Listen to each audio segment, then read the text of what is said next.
ایک شخص پوچھتا ہے کہ کیا کوئی آپ سے بھی زیادہ علم والا ہے؟ تو اس کے دو جواب مجھے یاد پڑتے ہیں. ایک میں کہ لا ادری، مجھے نہیں پتہ، اور ایک میں یاد پڑتا ہے کہ آپ نے کہا نہیں. دونوں میں سے جو بھی بات ہے اللہ کو پسند نہیں آئی اتنے بڑے رسول کی زبان سے. اور یہاں موسیٰ علیہ السلام کا جواب پسند نہیں آیا کہ موسیٰ، ایک میرا بندہ ہے جس کے پاس وہ علم ہے جو تیرے پاس نہیں ہے. تو موسیٰ علیہ السلام نے کہا چلو ٹھیک ہے، ہوگا کوئی، میرے اوپر تو تورات اتر چکی ہے، میں صاحب شریعت رسول ہوں، مجھے کیا ضرورت. یہ علم کی طلب ایسی چیز ہے کہ یا اللہ وہ کہاں ہے، میں نے اس سے وہ سیکھنا ہے. اب مقام موسیٰ دیکھو، موسیٰ رسول، ہارون نبی، یوشع نبی، یوں گھرے ہوئے ہیں نبوت میں، اور پھر کہہ رہا میں نے اس آدمی سے ملنا ہے. خضر علیہ السلام تکوینی نبی ہیں، نظام کائنات کو چلانے کے نبی ہیں، شریعت کے نبی نہیں ہیں، ان سے کم درجے کے ہیں. بعض تو کہتے ہیں کہ وہ نبی تھے ہی نہیں، لیکن یہ بات صحیح نہیں کہ کسی ولی کے الہام پر کسی کو قتل نہیں کیا جا سکتا. الہام پر کسی کو قتل نہیں کیا جا سکتا. وحی تھی جس پر انہوں نے بچے کو قتل کیا. یا اللہ میں نے جانا ہے. اللہ نے کہا اچھا چلو ایک مچھلی لے لے اور زیادہ راہ، جہاں وہ مچھلی پانی میں چلی جائے وہیں تیری جگہ ہے. تو موسیٰ علیہ السلام کہتے ہیں لا ابرح حتی ابلغ مجمع البحرین او امضی حقوبا. اس سے پتہ چلا کہ علم کے حاصل کرنے کی کوئی مدت نہیں ہے. حقوبہ کا مطلب ہے ساری زندگی. حقب 80 سال کو کہتے ہیں، حقوبہ کئی 80 سال.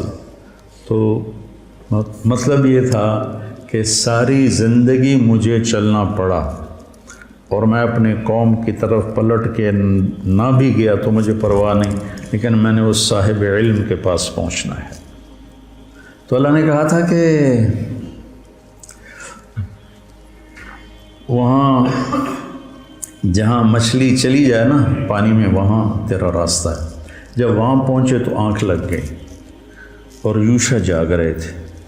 تو انہوں نے وضو کیا تو پانی کے قطرے مچھلی پر پڑے تو وہ پھڑکی، بھونی ہوئی تھی، سمندر میں یا دریا میں جو بھی تھا اس میں گھس گئی، اور وہ راستہ بن گیا. پانی پھٹ گیا اور ایک خشک راستہ بنتے بنتے بنتے وہ آگے ایک جزیرہ سا تھا، وہاں پہنچ گئے. تو فلما جاوزا، جب وہ آگے چلے گئے، 24 گھنٹے آگے چلے گئے تھے، ایک دن ایک رات. قال لفتاه آتنا غداءنا لقد لقينا من سفرنا هذا نصبا. یہ نصبا بتاتا ہے کہ یہ تھکنے کا سفر ہے. تم سہولتیں ڈھونڈتے ہو، شکایتیں ہوتی ہیں یہ نہیں مل رہا، یہ نہیں مل رہا، یہ نہیں مل رہا. نصبا بتا رہا ہے کہ یہ تھکنے کا سفر ہے. یہ ہمیں رائمن میں ہمارے استادوں نے تھکا کے دکھایا، ہمارے دھوئیں نکال دیا. تم ایک دن واللہ ویسا نہیں گزار سکتے ہو، سارے بھاگ جاؤ گے. شیخ رمضی کا علم یہیں رہ جائے گا، سب بھاگ جاؤ گے. اتنی مشقت دیکھی رائمن میں جس کی انتہا کوئی. اب میں سوچتا ہوں میں خواب میں تھا جو میں اتنا کچھ برداشت کر گیا. نصبا بتاتا ہے جو اپنے آپ کو تھکائے گا نا وہ پائے گا، جو سہولتوں سے چلے گا وہ پا بھی نہیں سکے گا، پائے گا تو ادھورا پائے گا، اور نیم ملا خطرہ جان بن جاتا، خطرہ ایمان بن جاتا ہے. نیم حکیم خطرہ جان، نیم ملا خطرہ ایمان. تو وہ کہنے لگے ارأیت اذ اوینا الی الصخرۃ فانی نسیت الحوت وما انسانیہ الا الشیطان واتخذ سبیلہ فی البحر عجبا. وہ تو مجھے اب یاد آیا، وہ تو وہیں جہاں ہم سوئے تھے آپ، میں جاگ رہا تھا، تو وہ پھڑکی نکلی اور سمندر میں عجیب طرح راستہ بنا کے چلی گئی. قال ذلک ما كنا نبغي فارتد على آثارهما قصصا. کوئی نہیں ڈانٹا، ملامت نہیں کی. ارے بھائی وہیں تو ہماری منزل تھی. 24 گھنٹے پھر واپس آئے. 24 گھنٹے پہلے بھوک لگی، ٹھیک ذہن میں رکھنا. 24 گھنٹے بعد واپس آئے. 24 گھنٹے واپسی بھی لے گئے. فوجد عبدا من عبادنا آتیناہ رحمۃ من عندنا وعلمناہ من لدنا علما. یہ دعا میں کوئی 30 سال سے مانگ رہا ہوں کہ میرے پاس اب میری ہمت نہیں کہ میں مطالعہ کر سکوں. پہلے تبلیغ کے سفروں نے تھکا دیا، پھر لوگوں کی ملاقاتوں نے جب ہمت ہی تھکا دیا. جب تک میں مشہور نہیں تھا میں سوچا تھا کہ مطالعے کے بغیر بھی کوئی دن گزر سکتا ہے انسان کا. ایسے میں پاگل تھا کتاب کے لیے. جو کچھ میرے پاس چند کوڑیاں ہیں، یہ پرانی کوڑیاں ہیں، وہ جو اصحاب کہف کے پاس تھی نا وہ لے کر گئے تھے بازار. میرے پاس نیا کچھ نہیں ہے، پڑھا ہی نہیں جاتا. ابھی بھی لیٹے لیٹے یہ مضمون ذہن میں آیا تو آپ سے آ کے بات شروع کرتے. تو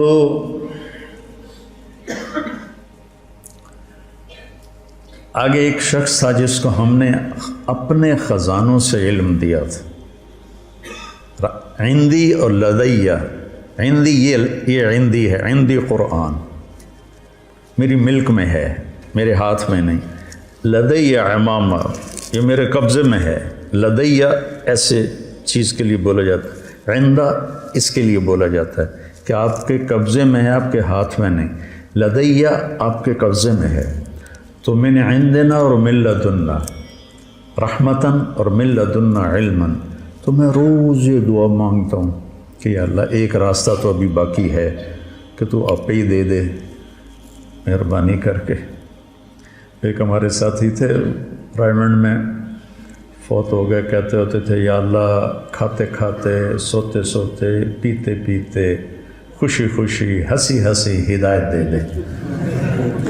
تو میں بھی اللہ سے یہ آج کل مانگتا ہوں، کھاتے کھاتے، سوتے سوتے، پیتے پیتے علم دے دے. تیرے لیے تو آخری سانس تک مانگنا ہے، ملے نہ ملے تو یہ تو اس کی مرضی ہے، مانگنا تو میرے ذمہ. فقیر ہوں، میں نے مانگنا ہے.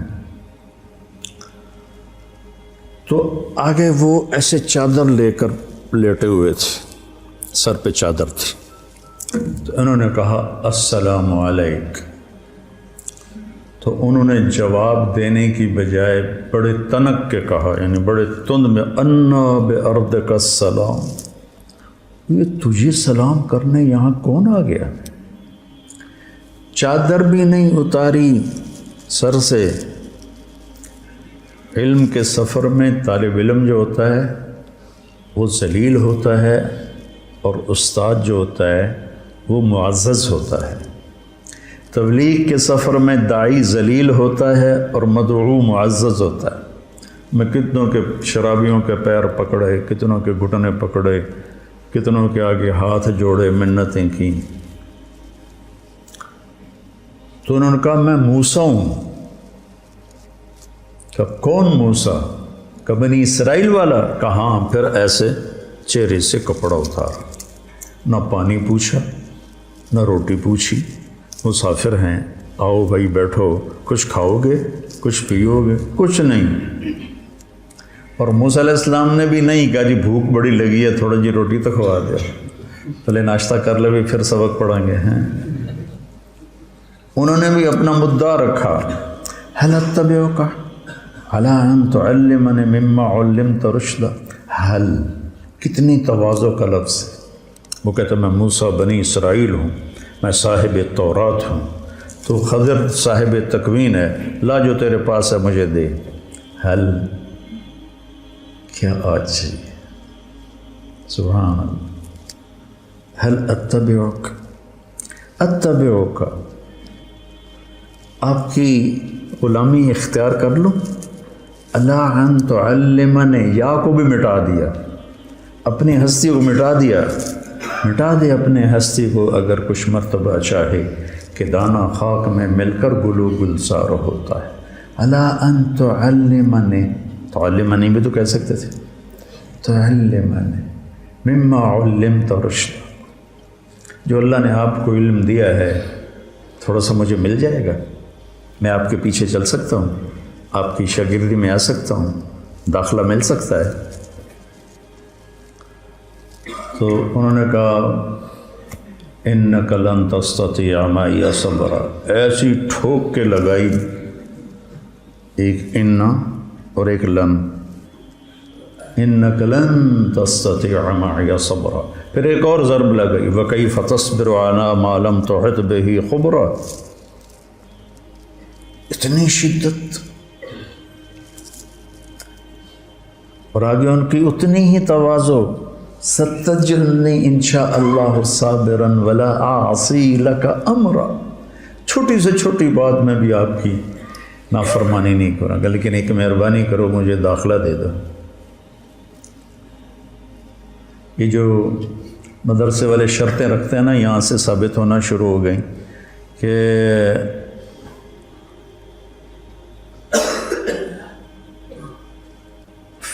فَإِنِ اتَّبَعْتَنِي فَلَا تَسْأَلْنِي عَنِ الشَّيْءِ حَتَّى أُحْدِثَ لَكَ مِنْهُ ذِكْرًا، وہ کہتے ہیں جی مجھے داخلہ دے دو، وہ کہتے ہیں تو پڑھنے کے قابل ہی نہیں۔ موسیٰ، انہیں بھی پتہ ہے موسیٰ بنو اسرائیل صاحب شریعت کلیم اللہ خضر نبی ہیں، کوئی ایسے ویسے تو نہیں کہ وہ موسیٰ کو جانتے نہ ہوں۔ تو وہ کہتے ہیں جی میں بالکل آپ کی فرما برداری کروں، ستجدنی انشاء اللہ صابرا، پھر اس کو تاکید کے ساتھ صابرن کو اور زیادہ مضبوط کیا، ولا اعصی لک امرا، نکرہ جب نفی کے نیچے آتا ہے تو کیا ہو جاتا ہے؟ عموماً، تو بھی ہر گل میں مننی ہے، کوئی بھی نہیں چھڑنی، میں تسی نال لے لو۔ ہمارے یوٹیوب چینل کو سبسکرائب کرو اور ساتھ ہائی بیل آئیکن کو پریس کریں تاکہ ہر آنے والی نئی ویڈیو کی اپڈیٹس آپ کو مل سکی۔ کہنے کے پھر آ جاؤ، پوچھنا کچھ نہیں۔ اب نہ موسیٰ علیہ السلام کہتے حضور میں 24 گھنٹے کا بھوکا ہوں، 48 گھنٹے کا بھوکا ہوں، مہربانی کر کے پہلے کوئی روٹی تو کھلاؤ، کوئی لنگر میں سے تندور بلواؤ، کچھ نہیں پوچھا اور لے کے چل پڑے۔ نہ انہوں نے پوچھا، علم ایک مشقت کا راستہ ہے، جو اس کو برداشت کر لیتا ہے وہ اس راستے کی عزت پاتا ہے، اور جو راستے ڈھونڈتا رہتا ہے پھر وہ اپنے نفس کا غلام ہی رہ جاتا ہے، وہ کوئی مقام و مرتبے تک نہیں پہنچ سکتا۔ تو موسیٰ علیہ السلام بلا چون و چرا، یہ بھی نہیں کہا کہ میں نے بھوک بڑی لگی، میں تھوڑا کچھ کھا لوں پی لوں، فانطلقا، ٹور پہ۔ ہم کیا کرتے ہیں؟ فانجلسا، ہم آپ لوگوں کو بٹھا دیتے ہیں، کتنا فرق ہے؟ فانجلسو، وہ ساتھ استاد بھی بیٹھ گئے، قعدو، وہ کتابیں کھل گئیں۔ میرے نبی نے کتنوں کو پڑھایا، کوئی کتاب بھی سامنے کوئی نہیں، حتیٰ کہ قرآن بھی سامنے کوئی نہیں۔ 100 سال کے بعد کتاب لکھی گئی، سارا علم بغیر کتاب کے جب تھا تو سب سے مضبوط تھا۔ سب سے مضبوط علم کا دور وہ ہے جس میں کتاب نہیں تھی۔ پہلی کتاب امام زہری نے لکھی، عمر بن عبدالعزیز کے کہنے پر رحمہ اللہ، 100ویں صدی میں۔ تو ہم کرتے ہیں فنجلسا، بھائی اس کو کمرہ دو، بھائی فلاں کمرے میں اس کا بستر لگاؤ بھائی، اور وہ کہتے ہیں فانطلقا۔ پانی بہتا رہے تو پاک رہتا ہے اور اس میں جانے والے کو بھی پاک کر دیتا ہے، کھڑا رہے تو خود بھی بدبودار ہو جاتا ہے، جانے والے کو بھی ناپاک کر دیتا ہے۔ حتی اذا رکب فی السفینۃ غرقھا، جب وہ کشتی میں سوار ہوئے تو ملاح نے پیسے نہیں لیے، جانتا تھا خضر اکرام کیا۔ جب کشتی درمیان میں پہنچی تو انہوں نے ایک تختہ توڑ دیا، تو موسیٰ علیہ السلام بھول گئے اپنی شرط، تو ان کو خیال آیا کہ اس پیسے نہیں لے، یہ پھٹا توڑ کے بیٹھا ہوا ہے۔ ان کو خیال آیا کہ اس کشتی والے تو ساڑھے کول پیسے نہیں لے، تو انہیں چپ کر کے پھٹا توڑ دیتا ہے تو نیکی دا بدلہ بدی نال تک اخرقتها لتغرق اہلها لقد جئت شیئا امرا۔ پہلا موسیٰ خضر کا جملہ کیا تھا؟ انک لن تستطیع معی صبرا، ٹھیک ہے۔ اب خضر علیہ السلام کے لہجے میں شدت آ گئی، الم اقل انک لن تستطیع معی صبرا۔ الم اقل کا لفظ کا اضافہ معنی کا اضافے کی طرف اشارہ کرتا ہے۔ تینوں آخیا نہ تو صبر نہیں کر سکنا، یہ لہجہ تھا۔ استاد جی میں بھول گیا، لا تؤاخذنی بما نسیت ولا ترہقنی من امری عسرا۔ لا تؤاخذنی، موسیٰ کہہ رہے ہیں لا تؤاخذنی، اور میرے لیے کوئی نرمی فرمایا کہ اچھا ٹھیک ہے ہم نہیں بولنا، کہ ٹھیک ہے۔ فانطلقا حتی اذا لقیا غلاما فقتلہ۔ تو اب موسیٰ علیہ السلام کو یاد تھا کہ میں نے بولنا نہیں، لیکن ایک بچے کو خضر علیہ السلام نے قتل کر دیا، تو اب ان کو اپنی شریعت یاد آ گئی، شریعت میں قتل حرام ہے۔ اس لیے موسیٰ علیہ السلام ذرا اچھل کے بولے، اقتلت نفسا بغیر نفس لقد جئت شیئا نکرا۔ یہ کیا کیا؟ بے قصور کی جان لے لی۔ تو خضر علیہ السلام کی شدت اور بڑھ گئی، انک لن تستطیع معی صبرا، یہ پہلی ڈانٹ ہے۔ الم اقل انک لن تستطیع معی صبرا، اب ہے الم اقل لک انک لن تستطیع معی صبرا۔ تینوں آنکھیں نہیں، تینوں آنکھیں نہیں، تو صبر نہیں کر سکے گا۔ سبحان۔ آگے موسیٰ علیہ السلام کی عاجزی دیکھو، ان سألتک عن شیء بعدها فلا تصاحب قد بلغت من لدنی عذرا۔ اچھا جی استاد جی، میں مدرسے کی شرطیں پوری نہیں کر سکا، تو اب اگر کوئی گڑبڑ کرو تو مجھے نکال دینا۔ تمہارے استاد کسی کو نکالیں تو اس قصے میں موجود ہے گنجائش۔ فانطلقا، پھر ٹر پہ۔ کب بھوک لگی تھی؟ جب لقد لقینا من سفرنا ھذا نصبا، وہاں سے بھوکے واپس بھوکے آئے۔ آگے یہ سفر کتنی دیر تھا یہ تو کہیں کسی نے بتایا نہیں، لیکن بہرحال کافی مراحل سے گزرے ہیں۔ تو بستی والوں سے روٹی مانگی، انہوں نے دی نہیں، کوئی بخیلوں کی بستی ہوگی۔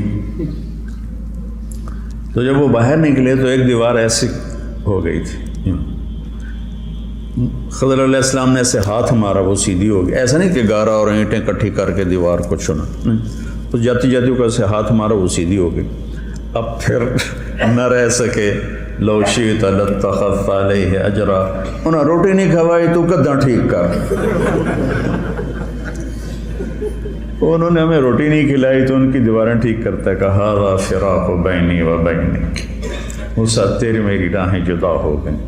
اللہ تعالیٰ کے نبی نے فرمایا کاش موسیٰ علیہ السلام یہ نہ کہتے فلا تصاحبنی، تو ہمیں اور اللہ کے چھپے ہوئے راز معلوم ہو جاتے۔ تو پھر انہوں نے اب بتانا شروع کیا کہ کشتی مسکینوں کی تھی، آگے ایک بادشاہ صحیح کشتیاں پکڑ رہا تھا، میں نے اس میں عیب ڈال دیا تاکہ ان غریبوں کی روزی چلتی رہے۔ فقیر کہتے ہیں جس کے پاس ایک دن کی روٹی ہو، مسکین اسے کہتے ہیں جس کے پاس ایک لقمہ بھی ہو، سکن سے ہے، ٹھہر جانا، جس کی زندگی ٹھہر گئی ہو اور ہر نعمت سے محروم ہو گیا ہو۔ تو مساکین تھے، فقیر نہیں کہا، مساکین کا، تو میں نے توڑ دی تاکہ ان کی کشتی بچ جائے۔ جو غلام تھا تو اللہ تعالیٰ نے اس کے والدین کے لیے یہ چاہا کہ ان کو ایک اور اچھی نسل دے، یہ بچہ آگے چل کے ان کے ساتھ ان کے لیے برائی کا، طغیان و کفر کا سبب بن سکتا تھا۔ تو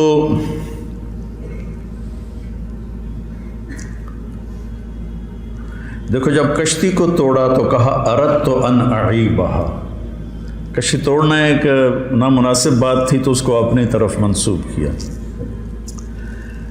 اور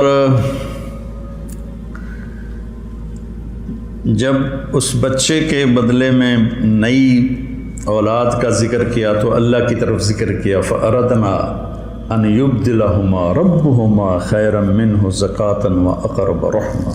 اللہ کی طرف شر کی نسبت نہیں ہو سکتی، خیر کی نسبت اللہ کی طرف. اور باقی رہ گئی دیوار، تو اس کے نیچے یتیموں کا خزانہ تھا، ان کے ابوہما صالح. آپ کے شیخ کر اگر آپ نے ابھی تک ہمارے یوٹیوب چینل کو سبسکرائب نہیں کیا تو ابھی سبسکرائب کرو اور ویڈیو کو لائک کرے اور شیئر کرے. کانس الجد الثابت. ہاں، ابن عباس فرماتے ہیں کہ وہ جد ثابت 7واں دادا تھا جس نے خزانہ اس میں چھپایا تھا. اور ان یتیم بچوں کے لیے ماں باپ کی نیکی کیسے کام آتی ہے، ماں باپ کی جائیداد کبھی کام آتی کبھی نہیں کام آتی، نیکی کام آتی ہے. تو میں نے اس لیے سیدھا کر دیا کہ جب بڑے ہوں گے تو اس میں سے نہ لے لیں گے. تو پھر اس پر آگے کہا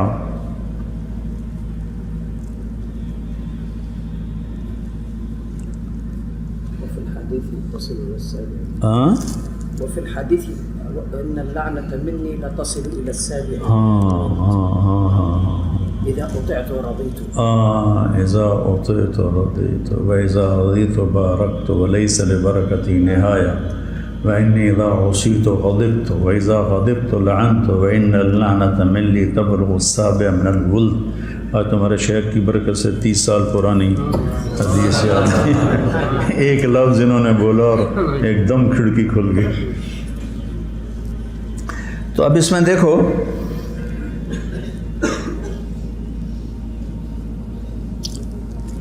سأنبئك بتأویل ما لم تستطع علیہ صبرا. اب نرمی آنی شروع ہوئی ہے. تستطيع ایک حرف گھٹ گیا. اب چونکہ جدائی ہو رہی ہے تو اب ان کے احترام کے ساتھ اور ان کی محبت کے ساتھ پہلے لن تستطيع، اور اب کیا ہے بما لم تستطع، یا ہٹا دی، لفظ کو نرم کر دیا، کام کو تھوڑا ٹھنڈا کر دیا. اور جب بات ختم کرنے لگے تو کہا ذالک تاویل ما لم تستطع، تا بھی ہٹا دی اور نرم کر دیا. اس لیے جاتے ہوئے بچوں کو جو فارغ ہو رہے ہوں استادوں کو چاہیے کہ محبت سے رخصت کریں اور ان کو اچھی نصیحتوں سے رخصت کریں، ان کا اکرام کر کے روٹی چھوٹی کھوا کے رخصت کریں. خضر علیہ السلام نے روٹی تو نہیں کھوائی، لفظوں میں خوش کر دیا. پہلے انک لن تستطیع، الم اقل انک لن تستطیع، الم اقل لک انک لن تستطیع. پھر آگے سأنبئک بتأویل ما لم تستطع، پھر ذالک تأویل ما لم تستطیع. ایسی تھوڑا آگے اس میں آتا ہے یاجوج ماجوج کے قصے میں کہ جب وہ وہاں پہنچے تو انہوں نے کہا فَمَا اسْتَطَاعُوا أَن يَظْهَرُوهُ وَمَا اسْتَطَاعُوا لَهُ نَقْبًا. فَمَا اسْتَطَاعُوا تھوڑا زور لگائیں، فَمَا اسْتَطَاعُوا چاہے زیادہ زور لگائیں اس دیوار کو پار نہیں کر سکتے. تو دیکھو موسیٰ علیہ السلام جیسے بڑے نبی اور رسول اور کلیم جب جس سے سیکھنا تھا اس کی شرائط کو پورا نہیں کیا تو وہ علم نہیں ملا جو وہ لینا چاہتے تھے. تو اس سے پتہ چلتا ہے کہ علم کا سفر ایک نظم و ضبط کا علم ہے، کا سفر ہے. یہ ایسے شور و شرابہ نہیں، یہ کوئی ہنگامہ نہیں ہے، بلکہ اس کو ایک نظم کے ساتھ اللہ نے پرویا ہے. اس کی آپ پیروی کرو گے تو آپ کا بڑھتا رہے گا. ہم نے تو 6 سال کر دیے ہیں، لیکن 6 سال علم کی عمر نہیں ہے، آخری لمحے تک سیکھتے رہو، پڑھتے رہو، اور بڑے علماء سے جوڑ رکھو، اپنے استادوں سے جوڑ رکھو، تاکہ تم آگے بڑھو۔ اللہ تمہیں سلیقہ دے کہ قرآن سے تم خود اخذ کر سکو۔ 700 سال پرانی تفسیریں ہیں، جو ترجمے ہیں قرآن کے وہ بھی پرانی تفسیروں سے لے کر اردو میں کر دیے ہیں، تو بڑے اکابر علماء ہیں، وہی پڑھو، لیکن خود بھی سوچو۔ میں کوئی تفسیر دیکھتا ہوں، یہ جتنا میں نے آپ کو بتایا ہے کوئی پڑھ کے تو نہیں بتایا، تو ویسے لیٹے تو میں سوچ رہا تھا بچوں سے کیا بات کروں، تو یہ مضمون ذہن میں آیا ہے۔ تو اس طرح قرآن آپ کی نظروں میں خوبصورت ہو جائے گا۔ دوسری بات جو میں آخر میں مختصر کہنا چاہتا ہوں کہ موسیٰ علیہ السلام کا جو دعوت کا سفر ہے وہ لمبا ہے، اور وہاں ان کو